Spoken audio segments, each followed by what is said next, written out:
Behold, the Lamb of God who takes away the sins of the world.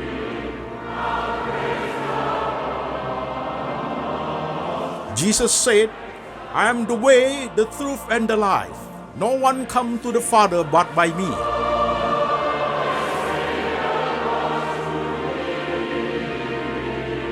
For God so loved this world, so he gave his one and the only Son.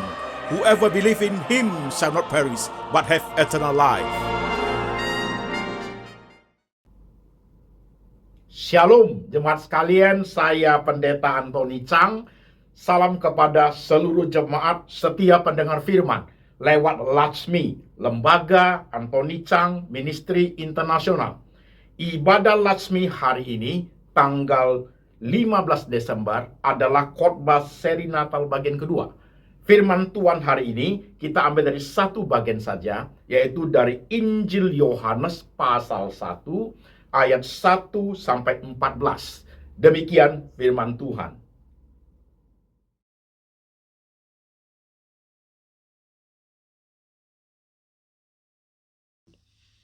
Pada mulanya adalah firman. Firman itu bersama-sama dengan Allah. Dan firman itu adalah Allah.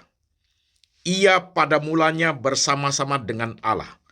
Segala sesuatu dijadikan oleh Dia, dan tanpa Dia tidak ada sesuatu pun yang telah jadi dari segala yang telah dijadikan. Dalam Dia ada hidup, dan hidup itu adalah terang manusia. Terang itu bercahaya di dalam kegelapan, dan kegelapan itu tidak menguasainya. Datanglah seorang yang diutus Allah, namanya Yohanes. Ia datang sebagai saksi untuk memberi kesaksian tentang terang itu, supaya oleh dia semua orang menjadi percaya. Ia bukan terang itu, tetapi ia harus memberi kesaksian tentang terang itu. Terang yang sesungguhnya, yang menerangi setiap orang, sedang datang ke dalam dunia. Ia telah ada di dalam dunia, dan dunia dijadikan olehnya, tetapi dunia tidak mengenalnya.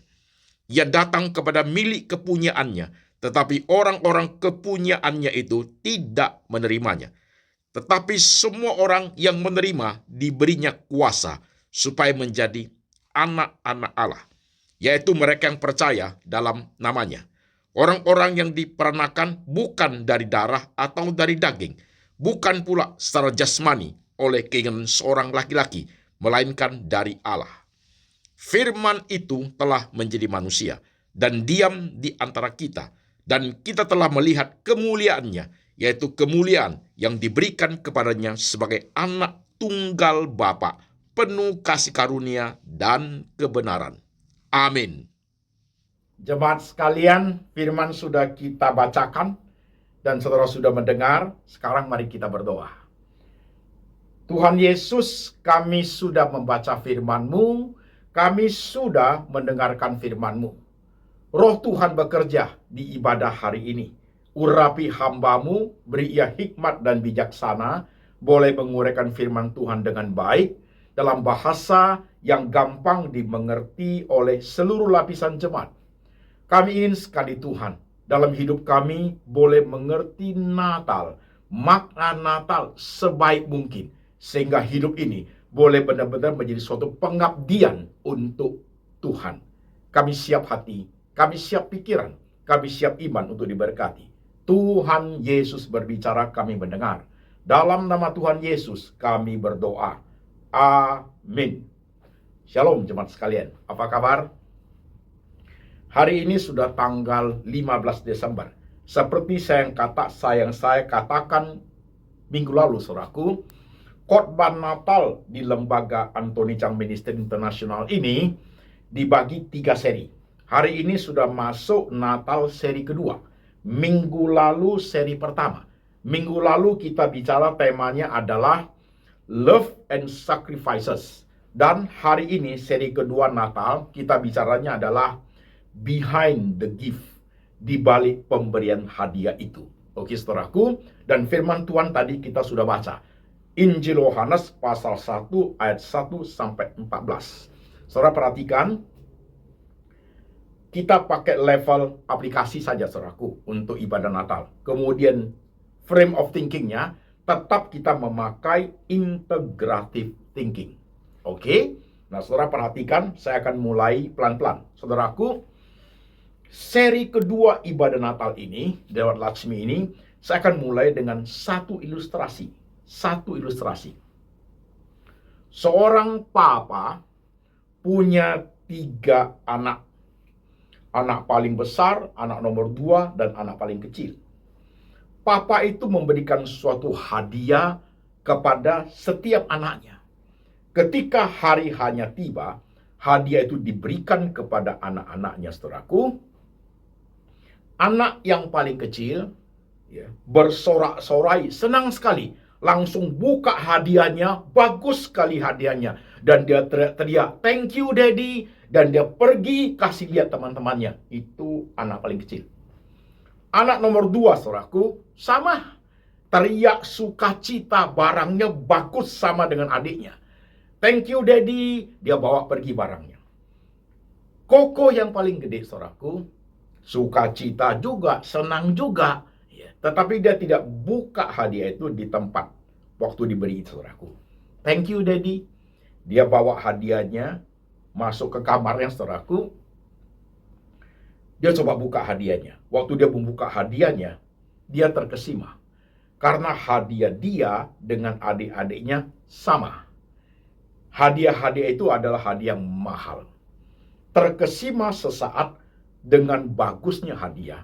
Tapi sang koko itu, saudaraku, sedang berpikir sesuatu yang lebih daripada sekadar hadiah di depan mata dia. Dia memikir behind the gift, di balik pemberian hadiah itu. Saudara-saudara sekalian, sang koko itu selain terkesima oleh bagusnya hadiah itu, pikirannya sudah bergerak di balik pemberian hadiah itu, nilainya mahal. Berapa banyak pengorbanan yang harus dilakukan oleh papanya. Berapa banyak papanya harus saving uang. Berapa lama papanya harus irit tidak memakai kebutuhan dia sendiri supaya bisa memberikan 3 hadiah ini untuk anak-anaknya.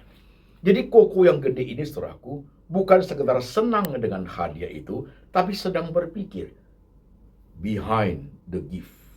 Ada sesuatu yang dikorbankan. Ada suatu makna lebih dalam daripada sekadar hadiah yang diberikan itu. Nah, ilustrasi ini, saudaraku, saya ingin menjadikan suatu contoh, suatu cara khotbah untuk Natal seri kedua ini. Behind the gift. Saya mengatakan, tentunya kita ketika bicara Natal, tidak boleh hanya tentang lahir Yesus saja. Tidak boleh hanya tentang kelahiran Tuhan Yesus saja. Karena kita pakai integrative thinking. Integrative thinking itu berarti pikiran kita bergerak ke seluruh arah. Waktu kita bicara tentang Natal, saudaraku, tetap akan menjadi suatu keutuhan berkaitan dengan 6 mahakarya Tuhan Yesus. Jadi Natal juga menyangkut selain lahirnya, menyangkut juga tentang disalibnya, menyangkut tentang kematiannya, menyangkut tentang kenaikannya, dan juga menyangkut tentang kedatangannya kembali. Jadi menjadi suatu rangkaian, suatu keutuhan, itu berpikir integratif, saudaraku. Oke? Sekarang coba perhatikan. Saudara sekalian, seperti seri yang pertama saya katakan, kita boleh saja senang sukacita Natal. Pasti kayak adik yang paling kecil, adik yang nomor 2, oke.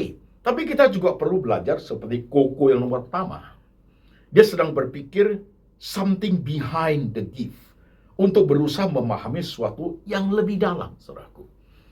Tentang hadiah yang diberi itu, apa saja dilakukan sehingga hadiah itu menjadi sesuatu yang sangat bernilai.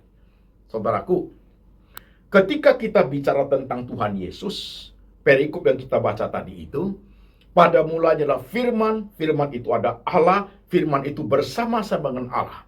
Dan ayat 14 mengatakan firman itu sudah menjadi daging. Tuhan itu sudah menjadi manusia. Saudara-saudara sekalian, pada saat kita sebagai orang Kristen, sebagai seorang Katolik, ketika memahami Tuhan yang datang menjadi manusia itu, saudaraku, kita harus memahami dengan amat sangat tepat. kelahirannya, saudara sekalian, dengan disalibnya Tuhan Yesus, dengan kematiannya, dan kebangkitannya, serta kenaikannya, dan kedatangan yang kedua kali itu, saudara sekalian, menjadi suatu hal yang utuh. Jadi pada saat kita merayakan Natal, saudara sekalian, hadiah itu bukan sekedar Yesus lahir loh. Bukan. Hadiah itu melingkupi all. Melingkupi the second coming of Christ. Jadi kita yang terima hadiah, saudaraku, sudah diselamatkan, ditebus dosanya. Bahkan Yesus berkata, akulah Immanuel, disertai sepanjang hidupnya. Dan suatu hari datang kembali Tuhannya menjemput kita, supaya kita kembali pulang kepada Bapa. That is the gift. Itu hadiah itu, saudaraku. Itu hadiahnya. Jadi bukan hanya lahir saja, bukan, saudaraku. Komplit, lengkap, komprehensif, the whole meaning of Christmas itu, saudaraku. Jadi saudara cepat pelan menyimak sedikit betapa dalamnya makna daripada behind the gift itu, melingkupi seluruh 6 mahakarya Tuhan. Ingat, lahir, disalib, mati, bangkit, naik ke surga, dan yang keenam itu, He will come soon. Itulah yang disebut sebagai behind the gift. Saya ingin, saudaraku, seperti seri yang pertama itu minggu lalu, ada suatu pemahaman lebih mendalam dalam hati kita. Suatu hadiah Natal yang sangat bermakna, yang membuat saudara dan saya ini hari ini boleh bernyanyi, hari ini boleh hidup, boleh menjadi orang percaya, dan semua tantangan kehidupan kita hadapi, ada penyertaan Tuhan di situ. Ada kedamaian di hati, menjadi warga negara sorgawi, suatu hari pulang ke rumah Bapa. Akulah jalan, kebenaran, dan hidup. Barang siapa yang percaya kepadaku, akulah jalan, kebenaran, dan hidup. Tidak ada seorang pun yang datang kepada Bapa kalau tidak melalui aku, kata Tuhan Yesus. Jadi saudaraku, sebagai orang Kristen, behind the gift itu, Desember sebentar lagi, 25 Desember, Natal di gereja you, Natal di gereja saudara masing-masing. Coba waktu ambil lilin, nyanyi Malam Kudus itu, pahami khotbah Natal seri kedua ini. Waktu you pegang lilin, saudara nyanyi the gift, hadiah itu. Betapa besarnya hadiah itu. Ada suatu meaning yang dalam di balik hadiah yang Tuhan kasih. You angkat lilin itu, you nyanyi Malam Kudus. Amini, agungkan pemberian yang begitu indah itu, saudaraku. Itu pemahaman behind the gift secara teologis, alkitabiah.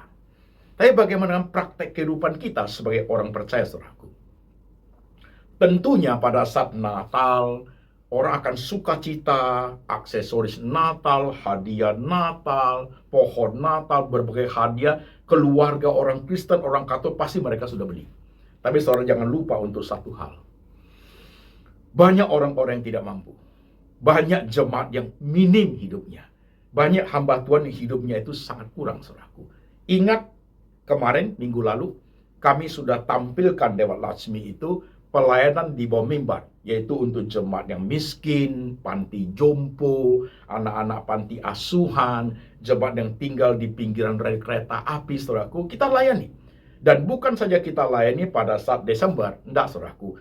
Setiap bulan itu, dari Latsmi itu selalu mengirim bahan-bahan makanan, saudara sekalian, kepada mereka yang sudah kita layani tahunan, jemaat sekalian. Jadi saudara perhatikan, untuk seri kedua Natal ini, saya akan tampilkan pelayanan cuplikannya, saudaraku. Seorang oma, namanya Oma Chun. Sekarang sudah umur 80. Oma Chun itu kami bertemu kira-kira berapa tahun yang lalu, saudaraku. Oma Chun tinggal di pinggiran rel kereta api dengan satu rumah petak yang sederhana. Dan Oma Chun ini, saudaraku, kita layani sampai hari ini. Saudara ikuti cuplikan daripada kehidupan Oma Chun. Silakan.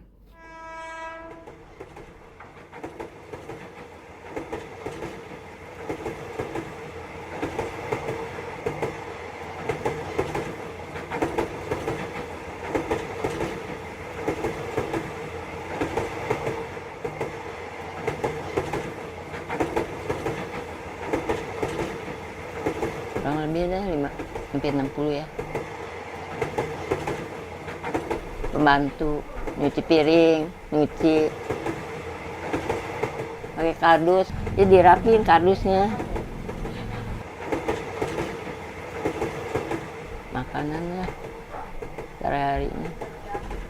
Minyak tanah kalau buat masak kan mesti pakai minyak tanah. Gak ada. Saya suka masak kalau mau bikin kopi, bikin apa masak pagi-pagi. Ya terserah lah kalau orang mau kasih sih nggak apa-apa. Ya minta keselamatan aja, kekuatan dari Tuhan.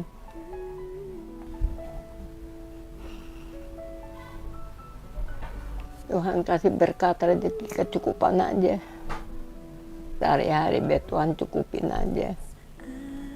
Saya nggak minta lebih. Ya apa, biar kita pikir-pikir juga tetap aja kita begini aja kan. Seketika dunia tersentak, rasa takut selimuti hati.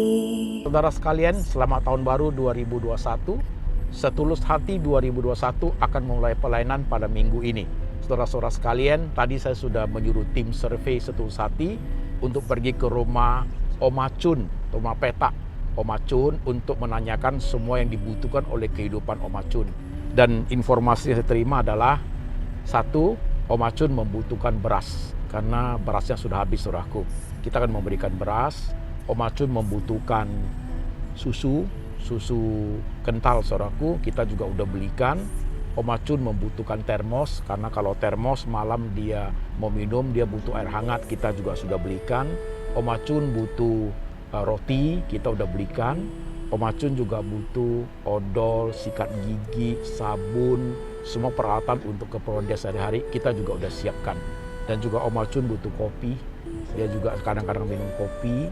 Oma Cun butuh minyak goreng, saudaraku, butuh juga gula, kita udah siapin. Semua kebutuhannya kita siapin. Dan juga Oma Cun juga butuh satu kasur untuk dia bisa tidur, kasur yang kecil, karena memang tempatnya kecil, saudara sekalian. Kita juga udah siapkan. Saudara-saudara sekalian, apa yang dibutuhkan Oma Cun hari ini kita penuhi semua. Dan untuk episode minggu depan, kita akan memperbaiki tempat tinggal Oma Cun.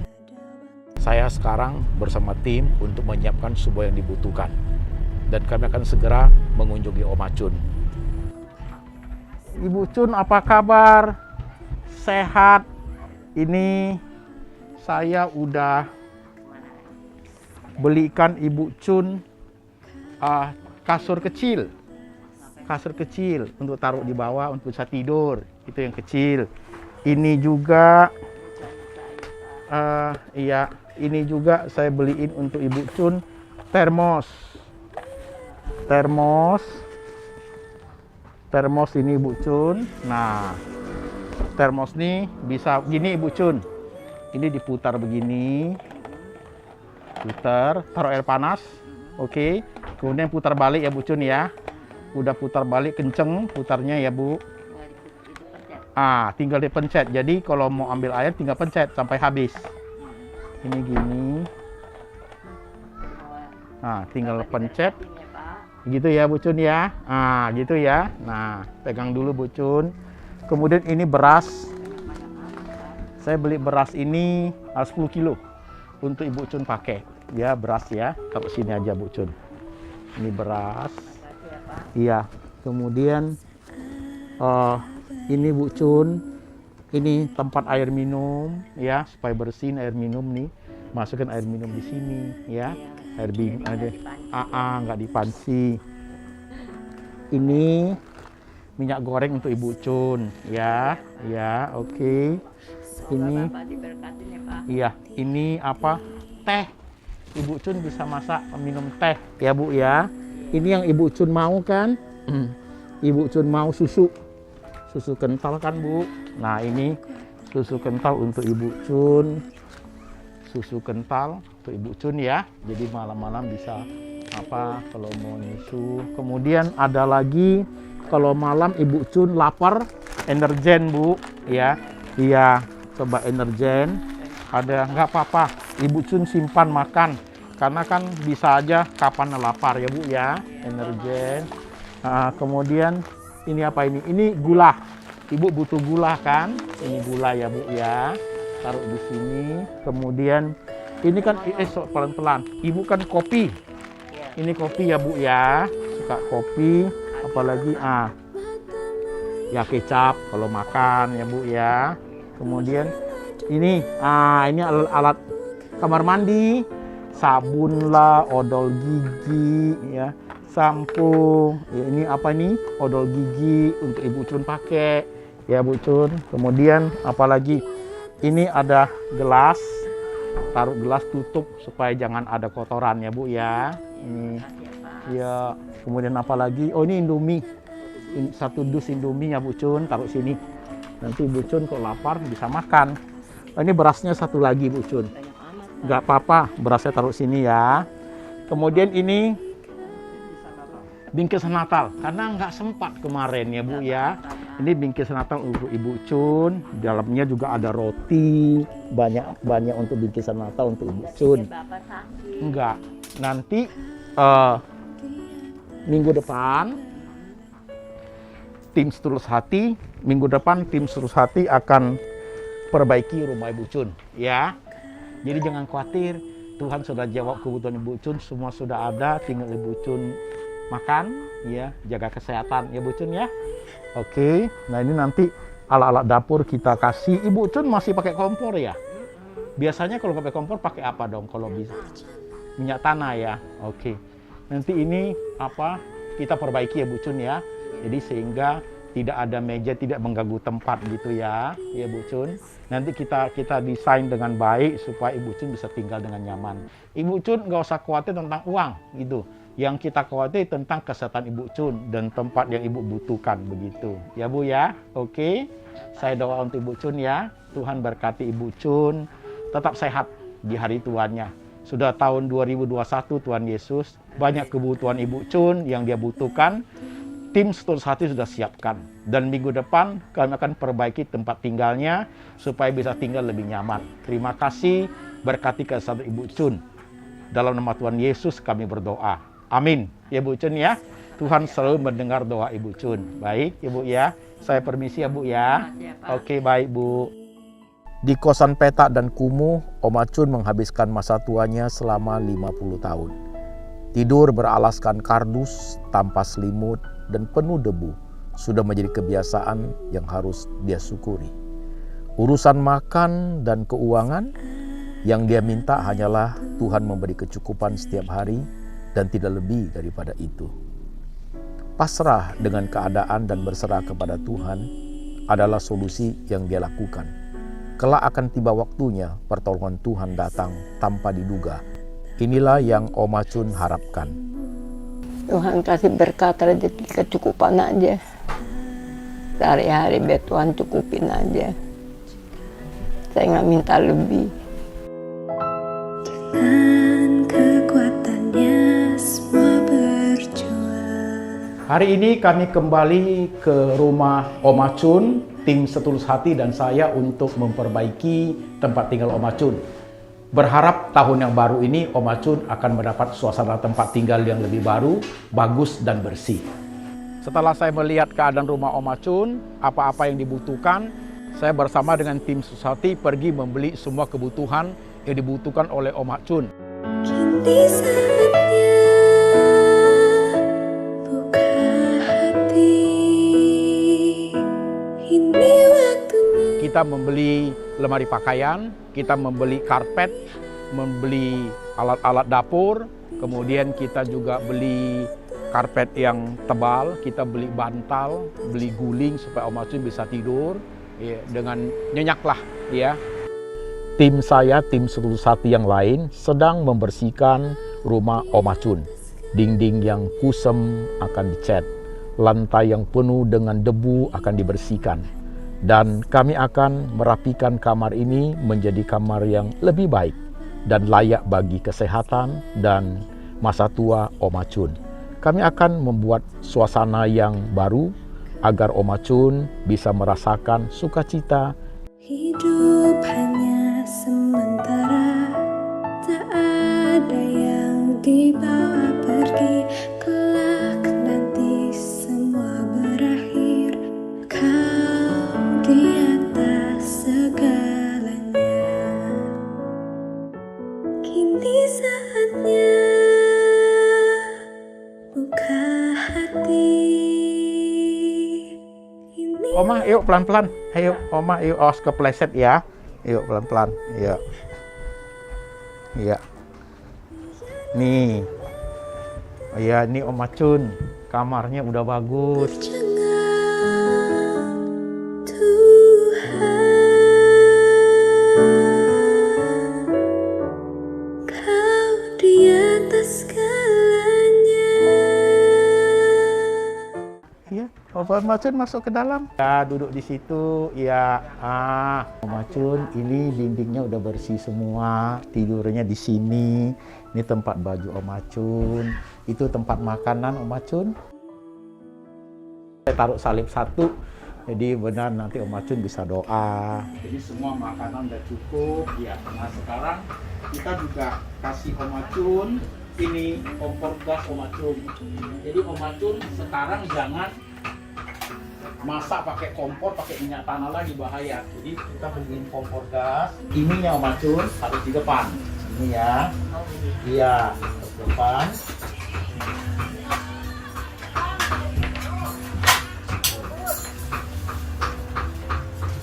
Ini harus pas. Nah, ini baru tekan ini, baru gini. Nah, itu apinya hidup Om Acun. Ya, ini kayak gini mati. Ya, selalu begini. Om Acun masak, jangan pakai minyak tanah lagi Om Acun ya. Kalau udah selesai, tinggal putar ke kiri. Nah, udah putar, ini naikin. Udah mati. Naikin ke atas. Kalau mau hidupin, turun ke bawah. Ini semua udah bagus, sudah bersih, ya rapi. Jadi ada foto Tuhan Yesusnya, lemari pakaian udah ada, semua udah lengkap. Saya doa untuk Om Acun ya. Tuhan berkati orang tua ini, terima kasih untuk tempat tinggal yang sudah dibersihkan, semua perabot sudah diganti, sehingga orang tua ini boleh tinggal dengan damai sejahtera. Sukacita Tuhan menyertai dia. Terima kasih Tuhan, beri dia kesehatan dan semua kebutuhan dia, Tuhan cukupkan. Dalam nama Tuhan Yesus kami berdoa. Amin. Pamit Om Acun ya. Oke, iya, baik. Iya, baik. Kebaikan Tuhan begitu baik. Tuhan tahu kesusahan saya. Banyak terima kasih Tuhan. Masih ada waktu, tebarkan kebaikan. Hidup hanya sementara, tak ada yang dibawa pergi, kelak nanti semua. Saudara-saudara sekalian, hari ini kita sudah selesaikan kepada pelayanan Om Acun. Kita sudah bersihkan rumahnya, kita sudah perbaiki semua, kita sudah ganti perabotnya, semua kebutuhan sudah kita berikan kepada Om Acun. Saudara sekalian, saudara sudah lihat ya kehidupan Om Acun. Suatu hari setiap kita akan menjadi tua. Puji Tuhan pada saat hari tua kita sehat. Puji Tuhan pada saat hari tua kita punya anak cucu yang memperhatikan. Tapi tidak semua oma opa, orang-orang tua itu mempunyai kesempatan seperti itu. Termasuk Om Acun. Om Acun hidup sejak kecil di pinggiran rel kereta api. Sampai hari ini sudah berumur 80, mungkin sudah 80 lebih, saudara sekalian. Orang tua yang kasihan. Saudara sekalian, untuk Desember ini, saya akan bertemu lagi kembali kepada Om Acun. Kita akan memberikan parsel Natal untuk Oma itu. Dan ingin melihat kesehatannya sekarang seperti apa. Saudara-saudara sekalian, mari bersama saya. Kita membagi beban. Untuk melayani orang-orang yang sangat minim hidupnya. Om Acun adalah contoh salah satu jemaat yang kita layani, saudaraku. Sangat banyak jemaat yang kita layani seperti itu. Mereka-mereka yang juga ada di panti jompo, saudara sekalian. Mari kita ikut berbagi dengan Latsmi, dan nanti saudara ada rekening atas nama Lembaga Anthony Chang Ministry Internasional. Saudara terbeban ingin memberikan dana parsel Natal berapa saja, kami sangat senang. Dan pada saat seri pertama minggu kemarin, saudaraku, setelah khotbah, lembaga saya bagian keuangan sudah memeriksa. Banyak jemaat memberikan persembahan. Mereka ingin mendukung saudara sekalian karena mereka sudah lama mendengar khotbah saya. Mereka sangat mengenal pelayanan saya seperti apa, saudaraku. Mereka punya hati, mereka punya beban. Saya sangat bersuka cita. Secara pribadi, saya Pendeta Antoni Chang sangat berterima kasih dengan jemaat yang ikut berbagi beban kepada saya. Mereka orang-orang minim itu, saudaraku. Mereka perlu merasakan kasih Tuhan. Behind the gift. Secara teologis tadi saudara sudah dengar. Secara praktis, saudaraku, waktu jemaat itu yang minim itu ketika mereka menerima hadiah itu, parsel Natal, saudaraku, biar mereka merasakan di balik parsel Natal itu ada kepedulian Tuhan, ada kasih sayang Tuhan, ada berkat Tuhan untuk mereka, supaya mereka bisa tersenyum. Mereka merasakan Tuhan itu baik, peduli dengan keadaan hidup mereka. Saudara mau, saudara terbeban, kiranya khotbah hari saudaraku memberkati jemaat sekalian.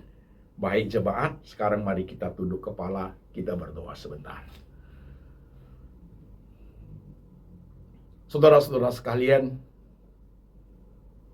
di seri kedua khotbah Natal ini, pikirkan, renungkan suatu makna yang penting behind the gift.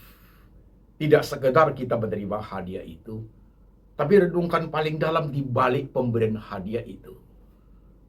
Kegiatan, aktivitas di balik pemberian hadiah itu. Pengorbanan, cinta. Pemberian hadiah itu suatu paket dan komprehensif, the whole life daripada Tuhan itu. Itu hadiah, saudara sekalian. Sampai suatu hari Tuhan datang menjemput kita. Itu adalah kelengkapan daripada hadiah yang Tuhan kasih.